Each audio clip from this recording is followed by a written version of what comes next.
Bagaimana hukumnya pejabat yang selalu menang sendiri dan selalu menyalahkan anak buahnya?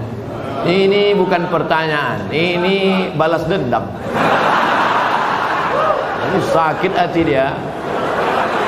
Kemana caranya biar supaya Ustaz Somad menghantam pemimpin dunia? Buat lu pertanyaan. Itu pula masalahnya. Dia bertanya sama Ustaz yang paham pula kan. Nabi berkirim surat kepada Raja Romawi, namanya Heraklius, Herkal. Apa kata Nabi? Aslim taslam. Kalau kau masuk Islam, kau selamat. Falaka ajrani, kau dapat 2 pahala. Kalau engkau baik, rakyatmu semuanya selamat dan kau dapat 2 pahala. Itulah enaknya jadi pemimpin.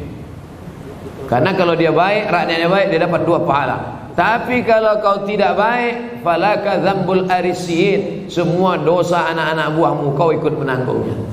Oleh sebab itu maka yang paling pertama dapat naungan di akhirat nanti, sab'atun yuzilluhumullah, 7 golongan dapat naungan Allah. Saat itu naungan tak ada, panas terik, tak ada atap. Di antara yang dapat naungan yang pertama bukan ustaz, yang pertama bukan ulama, yang pertama al-imamul adil, pemimpin yang adil. Tapi negara kita negara demokrasi. Kalau ada pemimpin-pemimpin kita yang zalim, yang menyalahkan orang, kita bisa lapor ke atas. Ada laporan, bapak-bapak pegawai kepala dinas lapor ke Pak Wali Kota, Pak Wali Kota ada laporan ke atas, ada atasan, ada BPK, ada Inspektorat Jenderal, ada macam bapak-bapak polisi, tentara lapor ke Propam, ada atasan yang bisa kita laporkan. Kalau takut kirim surat kaleng. Jangan fitnah. In ja'akum fasiqun binaba'in, kalau datang orang bawa berita palsu, fatabayyanu, klarifikasi. Nah, salah tak selesai dengan ditulis di wall Facebook, tapi harus diselesaikan. Wa amruhum syura bainahum, diselesaikan dengan musyawarah. Seorang laki-laki pakai emas dalam solatnya, apakah solatnya sah?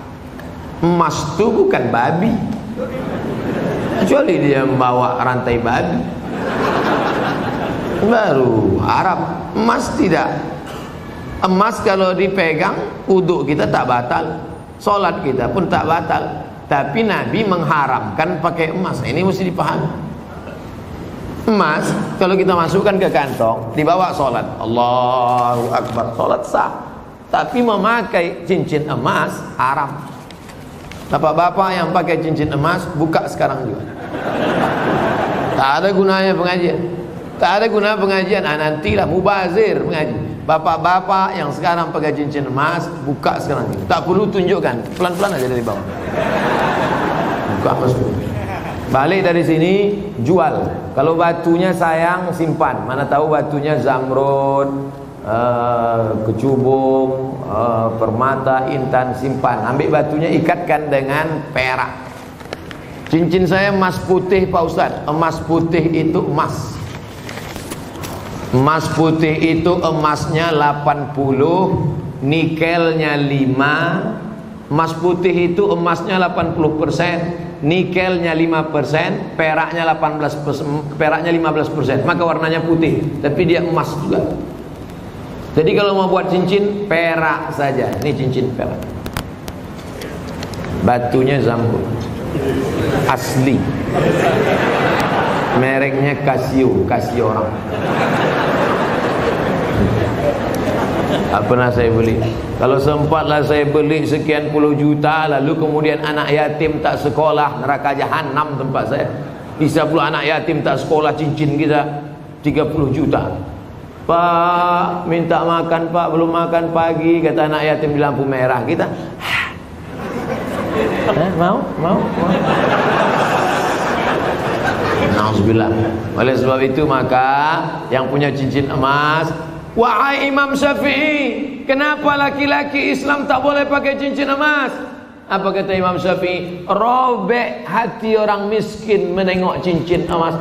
Aku makan pun payah, kau sampai hatilah pula pakai cincin emas. Matilah kau cepat, kata dia. hancur hati dia. Itu alasan ulama dulu. Tapi rupanya sekarang setelah ditemukan emas itu ada molekul-molekul kecil masuk ke dalam pori-pori, masuk ke dalam darah, masuk ke dalam jantung, menyebabkan penyakit Alzheimer, penyakit tua sebelum masanya, penyakit lemah, tak bertenaga. Banyak orang barat yang sudah kena, pokoknya emas. Lalu kami yang perempuan, Pak Ustaz, yang perempuan dia masuk ke dalam, keluar lagi melalui darah menstruasi haid. Makanya kalau ada bapak yang haid, pakailah.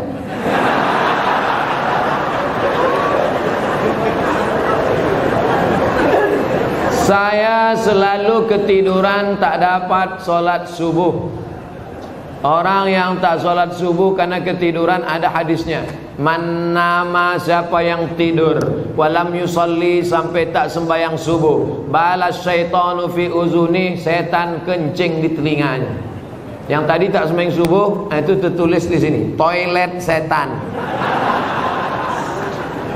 Makanya ceramah ini harus terus diamalkan. Balik dari sini, pergi ke toko jam di Tanjung Pinang, cari dia. Mbak, apa jam yang paling mantap di sini? Nah, ini satu. Tanya dia, ada tak jam yang bisa menyipak? Asal jam 5 menyipak dia, kalau pang. Sampai bangun subuh. Ibu-ibu yang membangunkan lakinya, rahimallahu mra'atan, Allah mencurahkan rahmat pada laki-laki, aiqadha ahlahu, yang membangunkan istrinya untuk sholat subuh. Bangun mama bangun. Bangun ibu. Tapi sekarang tak jelas lagi dunia ini, Ustaz. Entah siapa yang membangunkan, entah siapa yang dibangunkan. Ibu tu pula yang membawa air setimba. Bangun. Yang aslinya kalianlah laki-laki yang membangunkan perempuan. Tak satu dua perempuan mengadu, melapor, Ustaz, kusangka dulu kalau nikah sama dia aku bahagia. Dia PNS, golongan 4A, gajinya banyak, tunjangannya hebat, rumahnya besar, mobilnya mewah. Ternyata setelah nikah sama dia menderita, Ustaz, macam tidur sama babi hutan. Walaupun hidup 1000 tahun, kalau tak sembayang, apa gunanya? Walaupun hidup 1000 tahun, kalau tak sembayang, apa gunanya? Besok pagi masak sarapan, ibu nyanyikan lagu itu. Walaupun hidup 1000 tahun, sambil ngacau teh. Walaupun hidup. Kau nyindir aku ya? Enggak, aku tak ada nyindir. Ini lagu Ustaz Somad semalam waktu di masjid.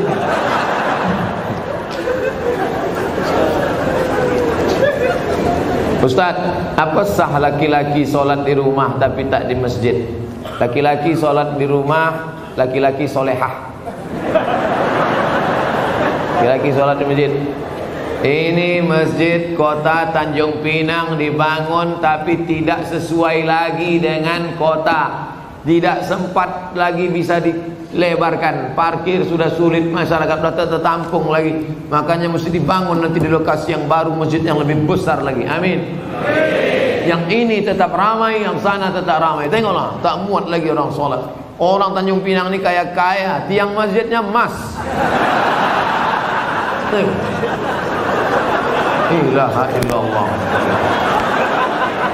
Luar biasa. Orang susah menjadi emas.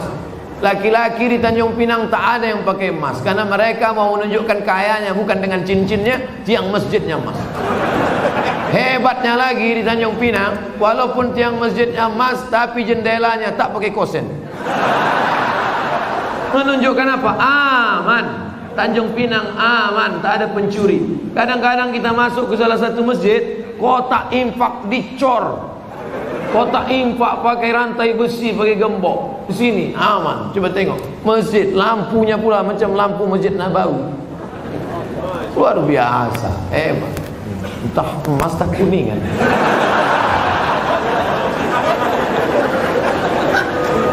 Apa maksud saya? Nikmat yang sudah besar ini maka dibalas dengan sholat berjamaah. Tapi rasanya mengajak orang Tanjung Pinang sholat berjamaah mubazir. Karena sholat berjamaah di Tanjung Pinang, coba tengok, melimpah ruah sampai tak muat keluar-luar. Tengok, itu yang di luar-luar yang berdiri itu juga dapat pahala sholat berjamaah. Kalau sholat. Enggak sholat mana mau dapat? Layan tayanna, mereka yang tak datang ke masjid, jangan ulangi lagi. Yang sholat di kantor, yang sholat di rumah, yang sholat di kamar, jangan ulangi lagi, kata Nabi. Kalau kalian tetap sholat di rumah, la uharriqanna alaihim buyutahum, ku bakar rumah mereka. Nabi yang bilang, kalau kalian sholat di rumah, ku bakar rumah mereka. Kalau hidup Nabi sekarang bertambah hotspot titik api. Saking banyaknya rumah yang dibakar Nabi, berasap lagi. Ustaz janganlah sebut-sebut asap. Asap Tanjung Pinang ini kan dari kampung Ustaz juga. Saya tahu, ku tahu apa yang ada dalam hati. Sebelumnya dari malam saya niat sholat subuh, tapi saya bangunnya jam 6 pagi waktu setempat. Apakah masih boleh sholat? Ini bukan menanya, menawar ini.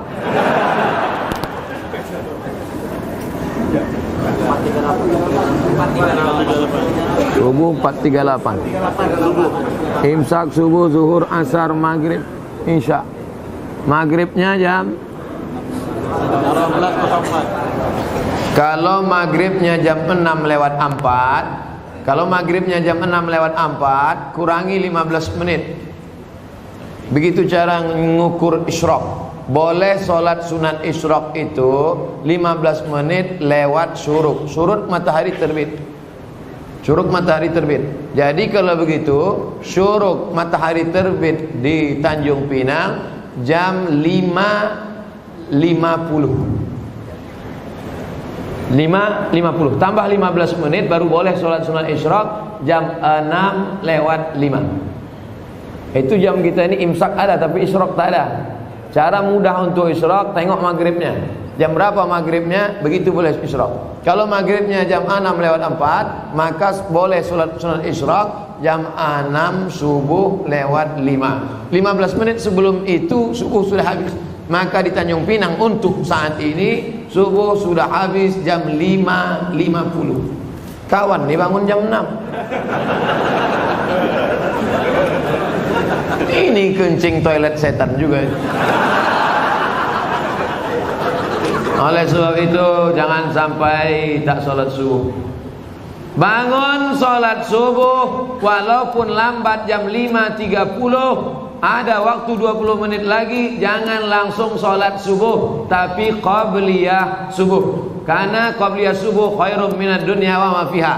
Usolli sunnata subhi rak'ataini qabliyatan.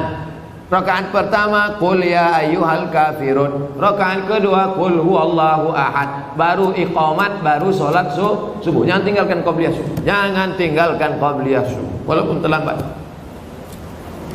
Apakah ambil zakat menunggu orang minta zakat atau mencari yang wajib zakat menerima zakat?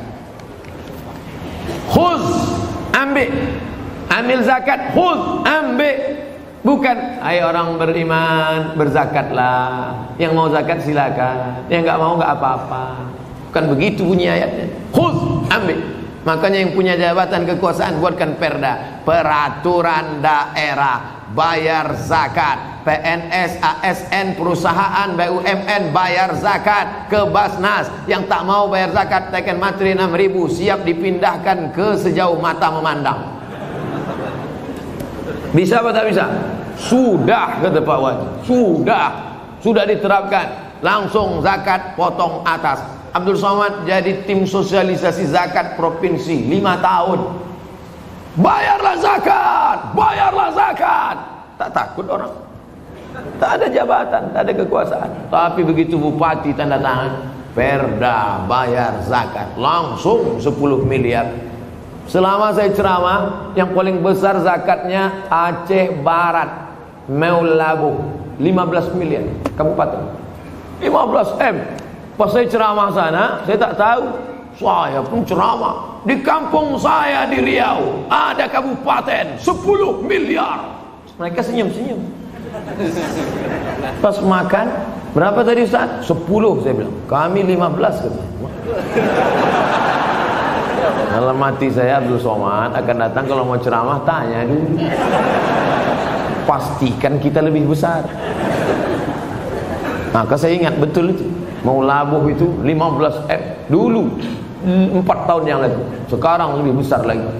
Bagaimana cara menegur khotib yang lupa rukun khutbah? Kasih tahu, Pak Khotib lupa rukun khutbah 5. Semua laki-laki di sini wajib bisa khutbah. Karena mana tahu nanti pergi ke pulau, kebetulan ditugaskan Pak Wali pergi ke pulau. Sampai di pulau ada sholat Jumat. Apa kata pengurus masjid?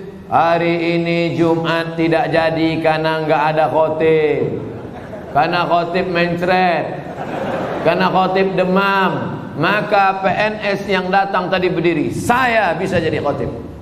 5 rukun khutbah. Naik ke atas mimbar, alhamdulillah wassalatu wassalamu ala rasulillah ya ayyuhalladzina amanu taqullah usikum wa nafsi bitaqwallah Allahumma fir lil muslimina wal muslimat.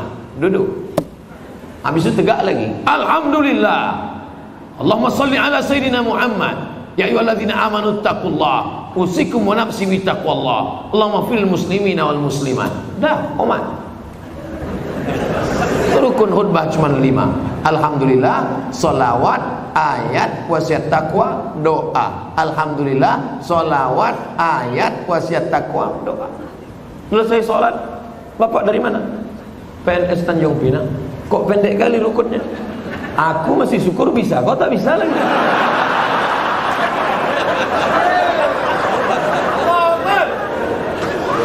Nah, insya Allah selesai ceramah ini semua PNS ASN Tanjung Pinang bisa jadi khotib, betul? Sependek itu pun ada juga yang ragu. Naik ke atas. Nanti latihan dulu, karena kadang walaupun kita hafal, karena grogi naik ke atas hilang juga yang 5 itu. Pas naik ke atas, latihan. Alhamdulillah. Wassalatu wassalamu ala rasulillah. Ya ayyuhalladzina amanu taqullah usikum wa nafsi bitaqwallah Allahumma fir lil muslimina wal muslimat. Duduk. Karena khutbah mesti 2. Besok naik lagi. Alhamdulillah. Diulang balik, jangan pula naik lagi sama macam tadi. Apa pendapat Ustaz tentang film The Santri yang tidak mencerminkan kehidupan pesantren yang sebenarnya dan disutradarai oleh Livi Zeng yang kontroversi itu? Kalian mancing-mancing ah.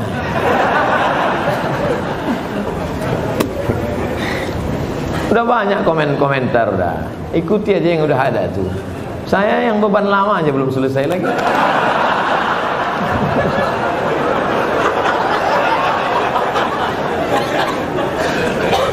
Haram hukumnya masuk ke rumah ibadah orang lain. Haram. Saya tak nonton film ini sampai habis. Baru menengok trailernya. Tapi di dalam itu yang bisa saya komentari, pertama masuk ke rumah ibadah. Karena Nabi tak mau masuk ke dalam tempat fihi surah wat tamathil, kalau di dalam itu ada patung berhala. Maka dalam Islam mazhab Syafi'i mengharamkan masuk ke dalam rumah ibadah di dalamnya ada berhala. Mazhab Syafi'i. Kita pakai mazhab apa? Mazhab Syafi'i. 2. Tentang masalah laki-laki perempuan berdua-duaan tak mahram. Anak-anak. La yakhluwanna rajulun ma'amra'atin illa ma'adhi mahramin.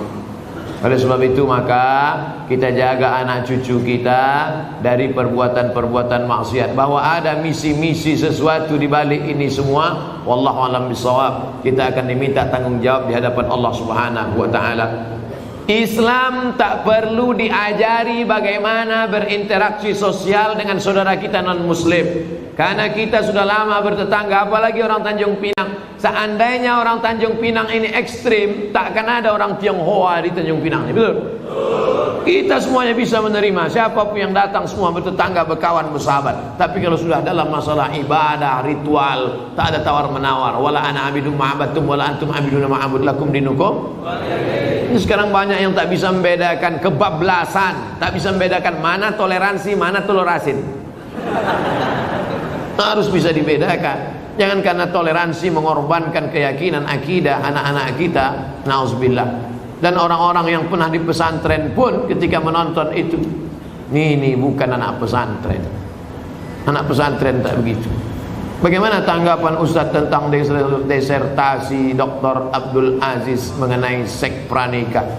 Ini tulisan seorang bernama Sahrur. Siapa namanya? Sahrur, bukan Pak Sahrul. Pak Sahrul Pak wali kita. Seorang laki-laki namanya Sahrur. Sahrur artinya burung. Nama jenis burung, hitam warnanya. Itu nama dia, orang Suriah. Sahrur ini kuliahnya di Moskow. Aliran pemikirannya kiri.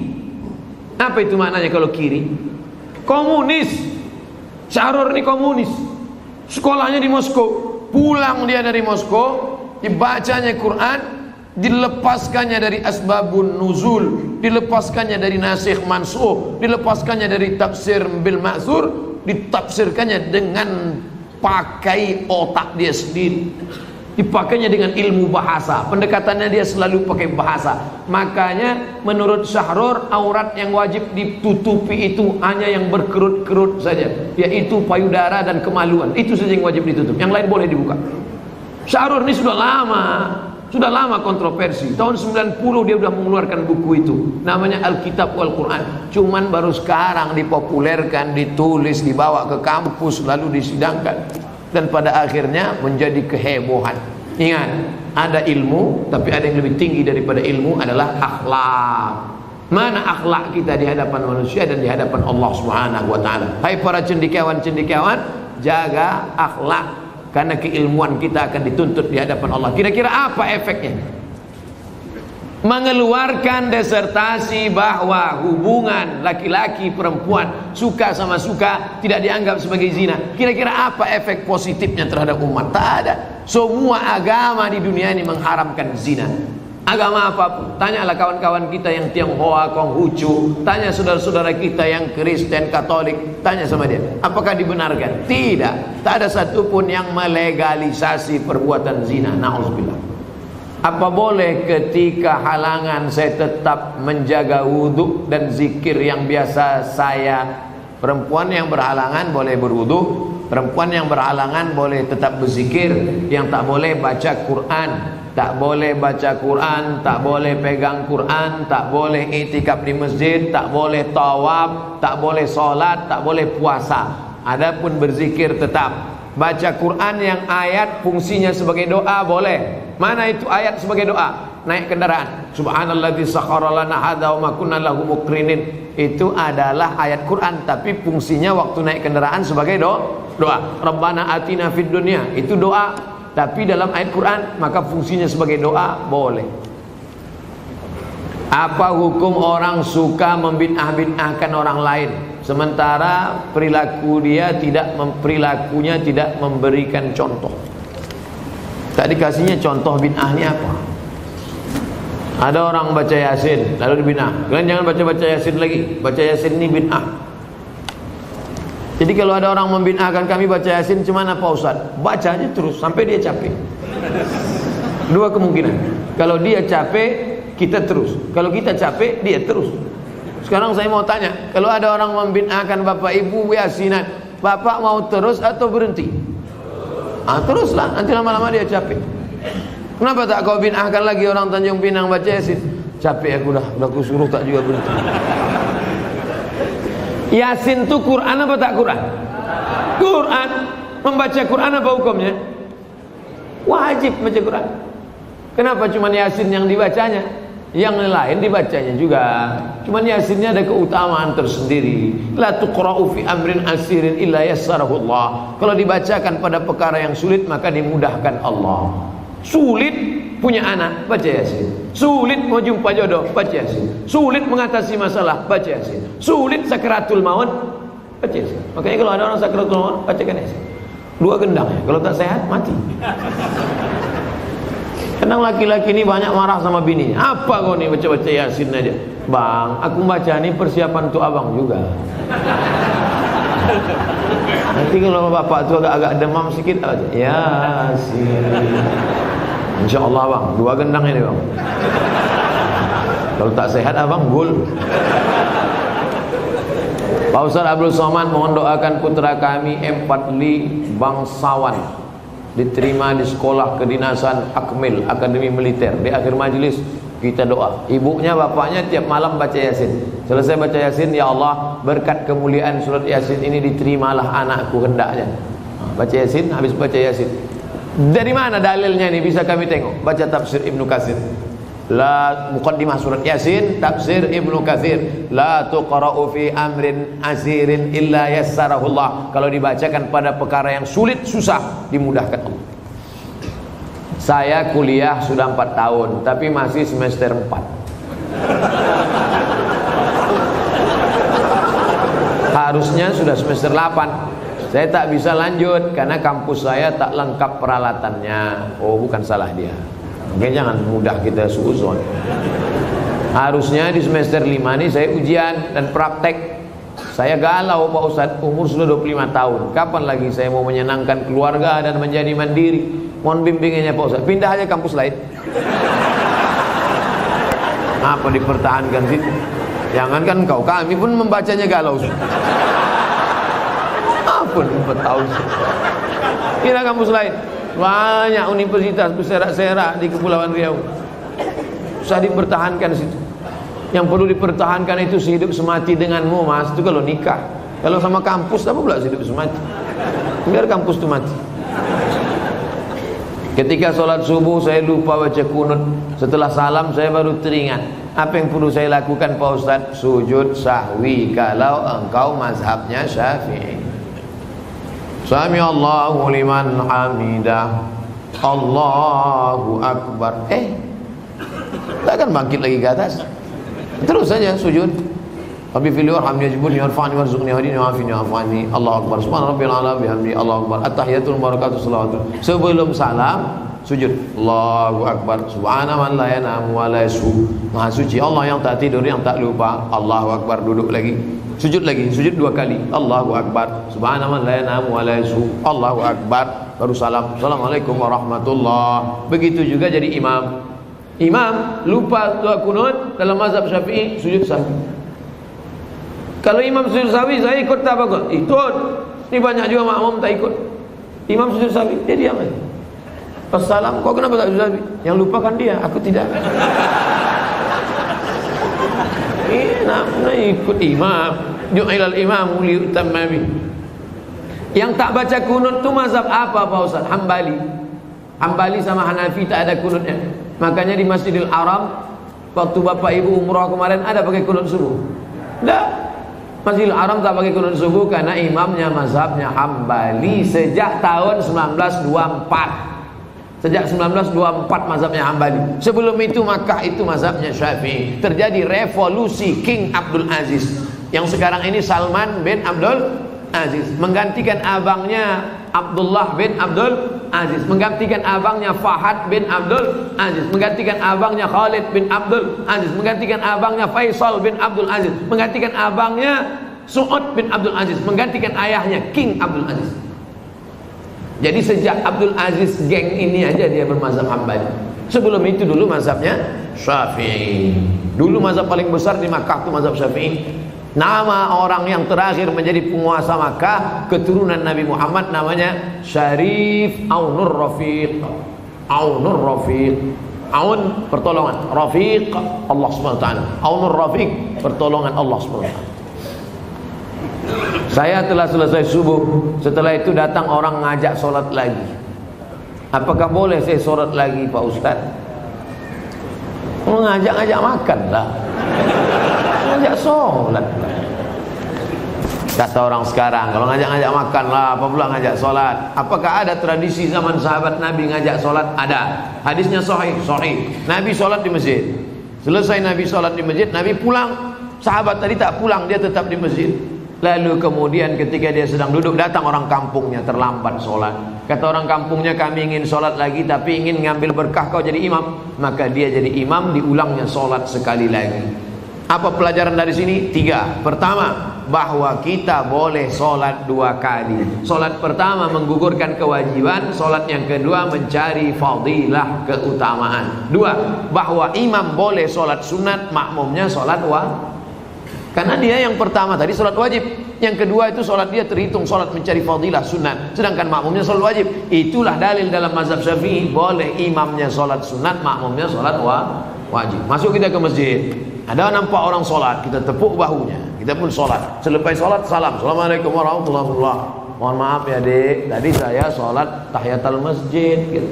Gak apa-apa pak, karena saya di belakang itu sholat wajib. Karena dalam hadis boleh imamnya sholat sunat, makmumnya sholat wajib menurut mazhab Syafi'i. Yang ketiga, mengajak orang berbuat baik. Wa ta'awanu 'alal birri wat taqwa. Bagaimana hukumnya? Oh ini udah tadi. Nah, ini yang tiga ini sudah tadi.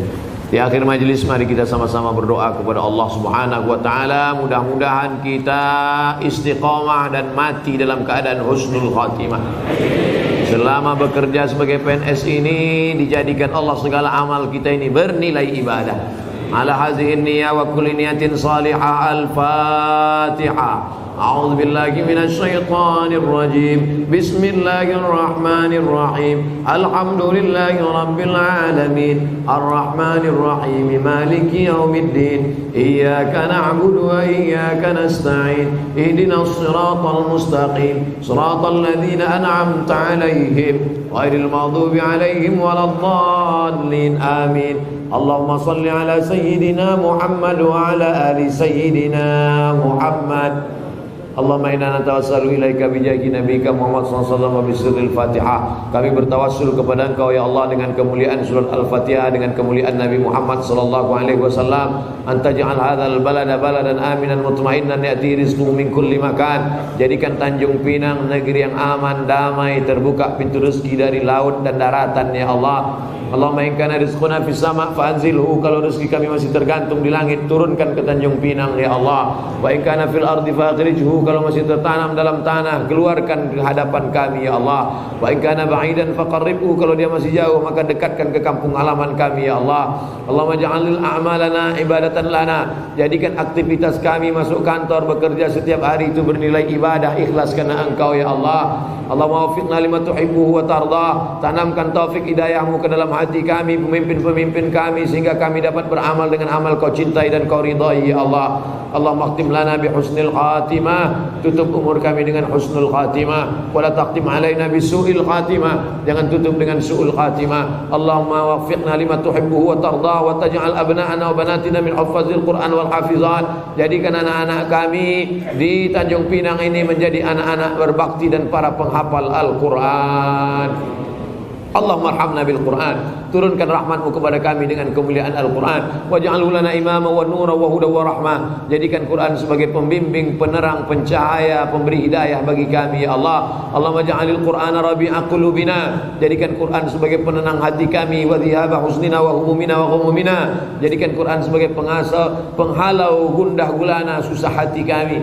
Allahumma inna nas'aluka salamatan fid din. Beri kami keselamatan dalam agama kami, wa afiatan fil jasad, sehatkan badan kami, wa ziyadatan fil ilmi, tambahkan ilmu kami, wa barakatan fil rizqi, berkahi rezeki kami, wa taubatan qablal maut, beri kami taubat sebelum mati, wa rahmatan indal maut, berikan rahmat ketika mati, wa maghfiratan ba'dal maut, berikan ampunan sesudah mati. Allahumma hawwin alaina fi sakaratil maut, ringankan kami waktu sakaratul maut ya Allah. Wan najata minan nar, selamatkan dari api neraka. Wal afwa indal hisab, maafkan segala amal kami ketika nanti kami dihisab di hadapan-Mu ya Allah.